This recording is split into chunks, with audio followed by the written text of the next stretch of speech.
Hello everyone, this is Jyoti Gupta and welcome back to my YouTube channel learn with a learner. तो आज का हमारा video का topic क्या होगा? आज हम वाइगोस्की की थ्योरी को पढ़ने वाले हैं। थंबनेल देखकर ही आप समझ गए होंगे कि हमारा टॉपिक क्या है। मैं 3 दिन से चिल्ला रही हूँ कि वाइगोस्की की थ्योरी करवाऊंगी, वाइगोस्की की थ्योरी करवाऊंगी। फाइनली आज टाइम मिला है कि हाँ वीडियो शूट कर पाऊँ। ओके, तो वाइगोस्की की जो थ्योरी है काफ़ी इंटरेस्टिंग थ्योरी है। जैसे प्याजे की थ्योरी थी वैसे ही वाइगोस्की की थ्योरी है।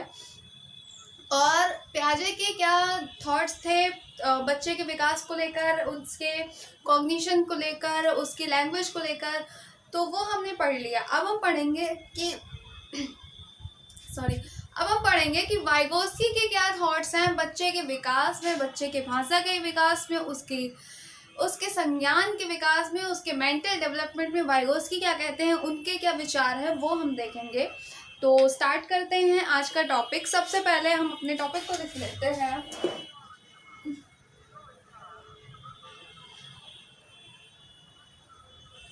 वाइगोस्कीज सोशियो कल्चरल थ्योरी, इसको हिंदी में कहते हैं वाइगोस्की का। मुझे एक बात आज तक नहीं समझ में आई कि मैं बोर्ड पर लिखती हूँ सीधा और कैमरे में आता है टेढ़ा। वाइगोस्की का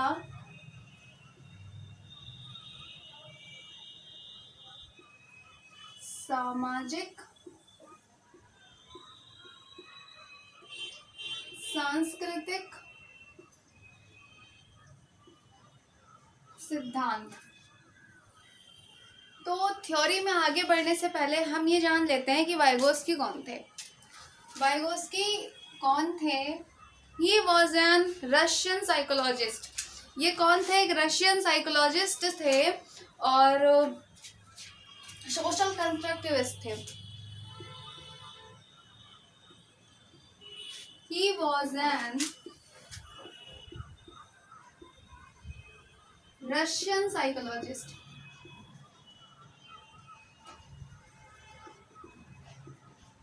आपका रिवीजन भी होता रहेगा। जैसे प्याजे कौन थे? स्विट्जरलैंड के साइकोलॉजिस्ट थे। He was an Swiss psychologist. और ये कौन है? ये एक रशियन साइकोलॉजिस्ट है, यानी कि रशिया के साइकोलॉजिस्ट है। ही वॉज एन, अब ये नहीं है।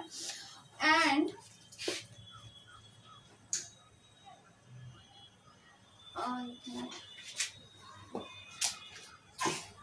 सोशल कंस्ट्रक्टिविस्ट थे। कौन थे? Social constructivist.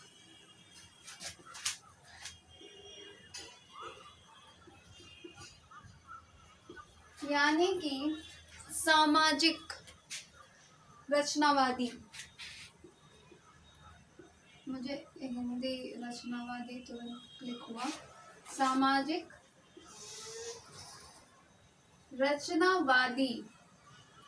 सोशल कंस्ट्रक्टिविस्ट थे यानी कि सामाजिक रचनावादी। सामाजिक रचनावादी का मतलब होता है एक ऐसे पर्सन जो समाज में रहकर सीखने को प्रमोट करते हैं।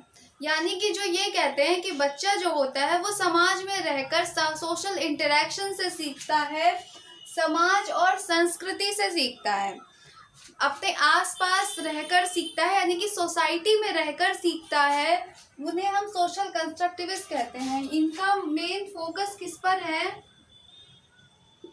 Main focus on social interaction, यानी कि सामाजिक अन्योन्य क्रिया।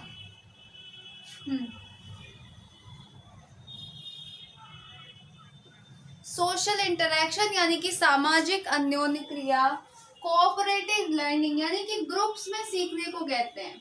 कोऑपरेटिव लर्निंग में बिलीव करते हैं। कोऑपरेटिव लर्निंग, ग्रुप लर्निंग कह सकते हैं एक तरह से। सिंपल लैंग्वेज में हम ग्रुप लर्निंग को प्रमोट करते हैं, कोऑपरेटिव लर्निंग को प्रमोट करते हैं। एक वाइगोस्की कहते हैं कि जो बच्चा होता है वो समाज और संस्कृति के साथ इंटरैक्शन करके सीखता है, समाज और संस्कृति के साथ इंटरैक्शन करके सीखता है। सिंपल। ये कुछ इंपॉर्टेंट पॉइंट्स हैं, इन्हें आप नोट कर लीजिए। जैसे कि ये एक रशियन साइकोलॉजिस्ट थे, सोशल कंस्ट्रक्टिविस्ट थे। इनका focus social interaction, cooperative learning and group learning पर था। इसको मैं अभी रब कर देती हूँ, आप इसे नोट कर लीजिएगा। ओके, तो ये एक पॉइंट हुआ। नेक्स्ट पॉइंट इनकी थ्योरी में है कि इनकी थ्योरी का मेन फोकस किस पर है? सोसाइटी पर है। इनकी थ्योरी का मेन फोकस ये है कि जो बच्चे का कॉग्निशन होता है, यानी कि जो बच्चे का संज्ञान होता है, उसका विकास करने में जो फंडामेंटल रोल होता है वो किसका होता है? सोसाइटी का होता है। फंडामेंटल रोल किसका होता है? सोसाइटी का होता है, यानी कि सोसाइटी के साथ, यानी कि सोशल इंटरेक्शन का होता है। सोसाइटी के साथ इंटरेक्शन करके, बातचीत करके बच्चे का संज्ञान का विकास होता है। हिज थ्योरी, एक minute,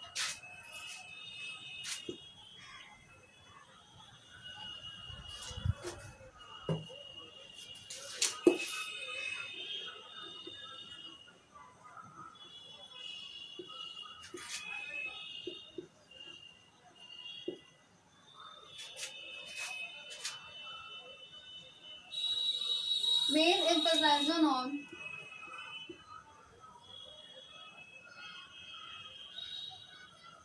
fundamental role of society in the development of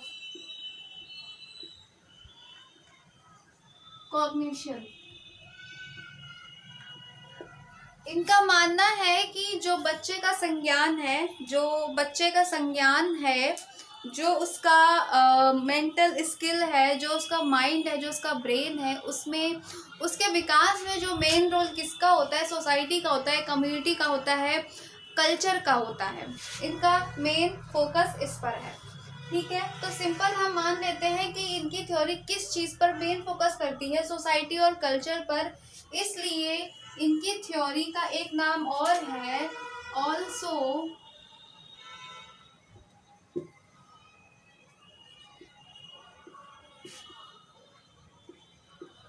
known as socio-cultural approach।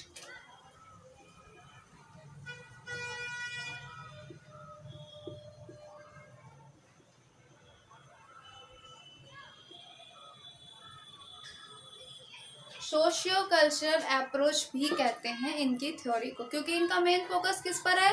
Society पर है, कल्चर पर है। ठीक है, ये एक सिंपल सा पॉइंट है। छोटे छोटे पॉइंट्स हैं इनकी थ्योरी में जो इम्पोर्टेंट होते हैं, जिनसे क्वेश्चन आ जाते हैं। तो वो एक एक पॉइंट मैं उठा के लेके आई हूँ आपसे डिस्कस करने के लिए। जो मैं यहाँ लिख रही हूँ वो तो इम्पोर्टेंट है ही, उससे भी ज़्यादा इम्पोर्टेंट क्या है? जो मैं डिस्कशन कर रही हूँ, जो मैं बोल रही हूँ, वो आपको सुनना ज़्यादा ज़रूरी है। उसे सुनकर अपनी लैंग्वेज में, अपनी नोट्स में अगर आप लिख रहे हैं तो थ्योरी आपके माइंड में बैठ जाएगी। वो कभी आप उसे रटेंगे नहीं, आप उसे समझेंगे। थ्योरी को समझा जाता है, उसे रटा नहीं जाता है।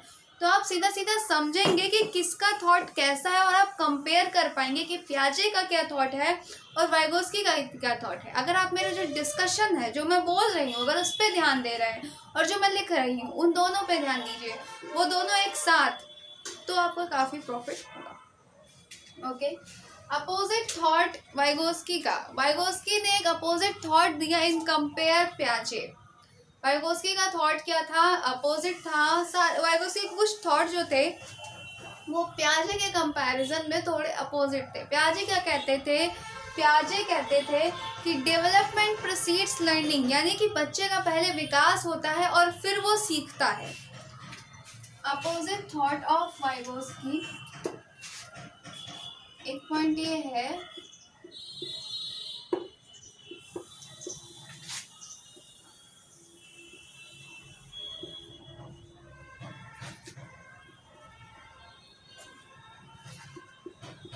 in compare Piaget।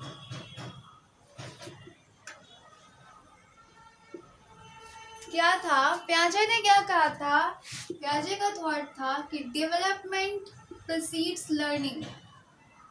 ओके,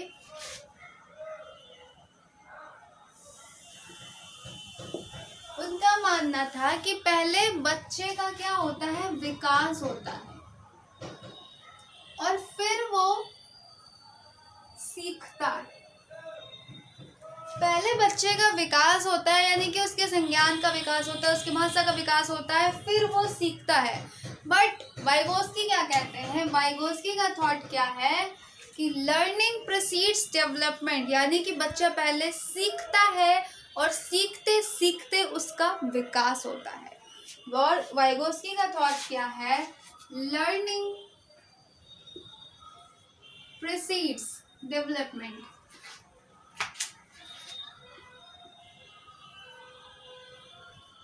यानी कि अधिगम से, सीखने से, लर्निंग की एग्जैक्ट हिंदी होती है अधिगम, यानी कि अधिगम से विकास आता है। उनका मानना था, वाइगोस्की का मानना था कि अधिगम से विकास होता है और पियाजे का मानना था कि विकास से अधिगम होता है और वाइगोस्की का मानना था कि अधिगम से विकास होता है। Learning precedes development, learning preceded development, ये सिंपल थॉट किसका था, वाइगोस्की का था।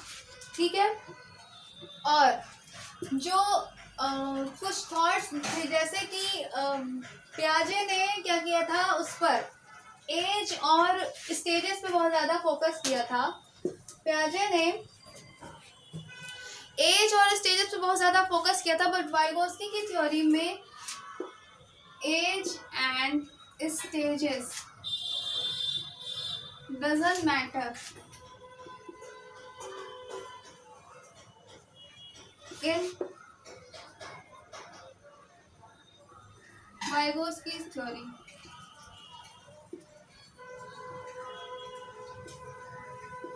यानी कि वाइगोस्की की थ्योरी में जो एज है, यानी कि आयु, और स्टेजेस जो चरण होते हैं, उनका इन्होंने कोई भी चरण या ये नहीं कहा कि बच्चे की इन स्टेजेस में बच्चा सीखता है, किसी भी स्टेज या किसी भी एज की बात नहीं की। इन्होंने ये नहीं कहा कि बच्चा स्टेजेस में सीखता है, इन्होंने कहा बच्चा सोशल इंटरेक्शन से सीखता है, बच्चा संस्कृति से सीखता है, कल्चर से सीखता है, सोसाइटी से सीखता है, कम्युनिटी से सीखता है, अपने आसपास के वातावरण से सीखता है। जितना ज़्यादा वो इंटरेक्शन करता है, उसे एक कमरे में बिठा के नहीं सिखाया जा सकता है, उसे उस रूम से बाहर निकाल कर अपने आसपास के जो वातावरण है, उसके आसपास का जो सोसाइटी है, वहाँ से जब वो इंटरेक्ट करेगा, वहाँ से वो अन्योन्य क्रिया करेगा, यानी कि बातचीत करेगा, निकलेगा, खेलेगा, क्वेश्चंस करेगा, आंसर जानेगा, आसपास के वातावरण में इंटरेक्ट करेगा, तब वो सीखेगा। स्टेजेस की बात वाइगोस्की नहीं करते हैं, यानी कि एज और स्टेजेस जो होते हैं वो वाइगोस्की की थ्योरी में कोई मैटर नहीं करते हैं। ठीक है, अब इन्होंने कुछ 3 इम्पोर्टेंट एस्पेक्ट दिए हैं, 3 इम्पोर्टेंट एस्पेक्ट दिए हैं। वो क्या है वो हम देख लेते हैं। He given 3 important aspect. He given 3 important aspect। कुछ 3 important aspect दिए हैं, 3 important aspect यानी कि 3 महत्वपूर्ण पक्ष बताए हैं बच्चे के विकास में। 3 महत्वपूर्ण पक्ष कह सकते हैं, 3 महत्वपूर्ण कारक, फैक्टर, कुछ भी बोल सकते हैं, फैक्टर, एस्पेक्ट, कारक, कुछ भी कहिए। फर्स्ट क्या है, सोशल इंटरेक्शन है। फर्स्ट क्या है, सोशल इंटरेक्शन। सेकंड है कल्चर। ये दोनों आप तो इनकी थ्योरी के नेम से ही समझ जाएंगे कि socio cultural approach and culture. Okay, third है इसमें लैंग्वेज। थर्ड है language, social interaction, culture and language. ये 3 इम्पोर्टेंट एस्पेक्ट इन्होंने दिए हैं, यानी कि सामाजिक अन्योन्य क्रिया, और कल्चर यानी कि संस्कृति, और लैंग्वेज यानी कि भाषा। इन्होंने क्या बताया है कि लैंग्वेज से कॉग्निशन का डेवलपमेंट होता है। पियाजे ने लैंग्वेज को कोई इंपॉर्टेंस नहीं दी है। पियाजे ने कहा है कि बच्चे का जो मानसिक विकास है वो होगा तो उसकी भाषा का विकास अपने आप होगा, लेकिन इन्होंने ये नहीं कहा। इन्होंने कहा है कि बच्चे का पहले भाषा का विकास होगा, उसके बाद उसका कॉग्निशन का विकास होगा, उसके संज्ञान का विकास होगा। इनका मानना है कि भाषा से बच्चे के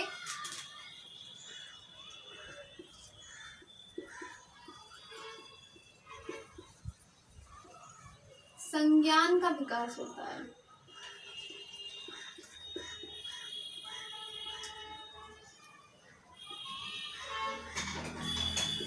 भाषा से बच्चे का संज्ञान का विकास होता है। सोशल इंटरेक्शन तो सिंपल हम समझते हैं कि समाज के साथ अन्योन्य क्रिया करके, कल्चर यानी कि संस्कृति, और लैंग्वेज यानी कि भाषा। इन्होंने लैंग्वेज को एक इम्पॉर्टेंट टूल बताया है। लैंग्वेज को एक मेन इम्पॉर्टेंट टूल बताया है किसमें? कॉग्निशन के डेवलपमेंट में, संज्ञान के विकास में लैंग्वेज को एक इम्पॉर्टेंट टूल बताया है, या ये कह सकते हैं कि बच्चे के ओवरऑल डेवलपमेंट में लैंग्वेज को एक इम्पॉर्टेंट टूल बताया है। लैंग्वेज बहुत इम्पॉर्टेंट रखती है। एक मेन पॉइंट है, language is play important tool. Language is an important tool in development of cognition। यानी कि बच्चे के संज्ञान के विकास में भाषा क्या है? एक इम्पॉर्टेंट टूल है। और पियाजे ने भाषा को कोई महत्व नहीं दिया, इन्होंने बहुत महत्व दिया है। तो आज का जो ये फर्स्ट पार्ट है उसको हम इस पर ख़त्म करते हैं, क्योंकि मैं नहीं चाहती कि बहुत लंबी सी वीडियो बने और उसको देख के आप बोर हो जाए। मैं चाहती हूँ उसको मैं पार्ट्स में करवाऊँ। तो यहाँ तक हमारा पार्ट 1 था, जिसमें कुछ हमने 7 से 8 पॉइंट को समझा है। 7 to 8 पॉइंट्स जो कि काफ़ी इम्पोर्टेंट है, जिसको मैंने बहुत ईजी लैंग्वेज में आपको समझाया है, जो मैंने बोर्ड पे लिखा है और जो मैंने डिस्कशन किया। इन दोनों को मर्ज करके आप अपने लैंग्वेज में अपनी नोट्स में लिख रहे हैं। थ्योरी आपके दिमाग में बैठ जाने वाली है। ठीक है, आई होप ये आपको समझ में आया होगा and thank you so much. और जैसे कि आप हमेशा मेरी वीडियो को लाइक करते हैं, चैनल सब्सक्राइब तो पहले ही कर दिया होगा, लाइक करते हैं और शेयर करते हैं वो कर दीजिए। जो भी लोग सीटेट की प्रिपरेशन कर रहे हैं उन तक वीडियो पहुंचनी चाहिए। ये आपका काम है, वीडियो बनाना मेरा काम है और वीडियो को वायरल करना आपका काम है। तो एक अच्छे लर्नर की तरह मेरे वीडियो को वायरल करिए। Thank you so much.